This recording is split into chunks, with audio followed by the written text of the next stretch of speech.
Hey y'all, I'm Kayla Ashbrooks, and I currently have the pleasure of serving as student advisor on the Student Leadership Committee for Sigma Tau Delta.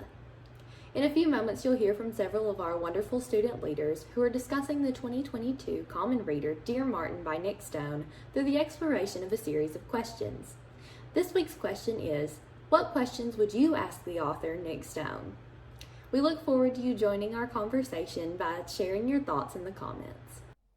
If I could ask Nic Stone a question about Dear Martin, I think I would ask her what inspired her to include an interracial relationship in the novel. I think that was a very interesting choice. I'm also curious about what her vision was for the book. Was she trying to reach a specific demographic? Did she have like an impact in mind that she wanted to make on the world with her book? Because sometimes a piece of writing can have effects that the author never intended or saw coming. And I'm curious about if something like that ever happened with Dear Martin. Like, what was the intended effect that it had versus what it actually accomplished? If I could ask Nic Stone any question about the book, what I would ask her is what was her main influence for writing this book? I know it was probably a lot of things that compelled her to write this book, but everybody has that one event that really drives home the need to have to write a book such as Dear Martin. And so I would love to ask her what it was that made her finally decide to write Dear Martin. I would ask the author, Nic Stone, how much of yourself is in Justice McAllister? Growing up, did you also relate to or confide in Martin Luther King by writing to him and trying to instigate action or change from good trouble through nonviolent resistance? How do you think the world has shifted its perspective of Black people in recent years? And lastly, how does the city of Atlanta's motto, resurgence, which means rising again, depicted as a phoenix rising from the ashes, shape your work and the message, idea, or thought behind it?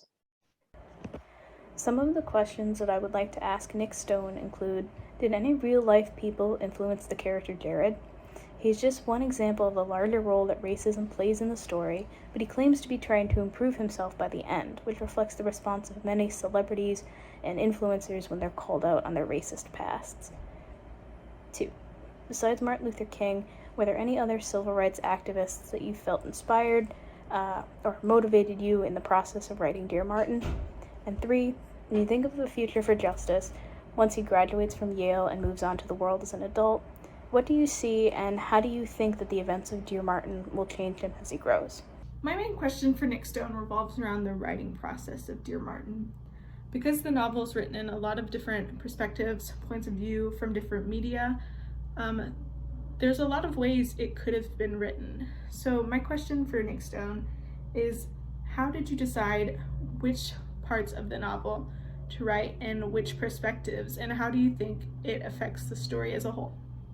So I would like to ask Nic Stone if she has ever processed events similarly to the main character through writing letters to a significant and impactful figure, such as Dr. Martin.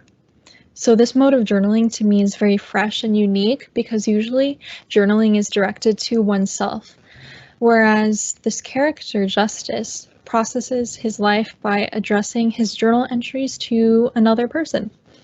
And I'd also like to know how Dr. Martin has impacted Nic Stone's life. So what insights and lessons from Dr. Martin has she carried forward with her to this day, especially in today's climate? The first question that I would ask Nic Stone would be why she felt compelled to write this novel. Was there a certain event that inspired her to write the novel, or was it a culmination of events that led her to write the novel? I would also love to know if the idea for Justice to write the letters to Martin Luther King Jr. was an initial idea that she had for the novel, or did this idea come later in her writing process?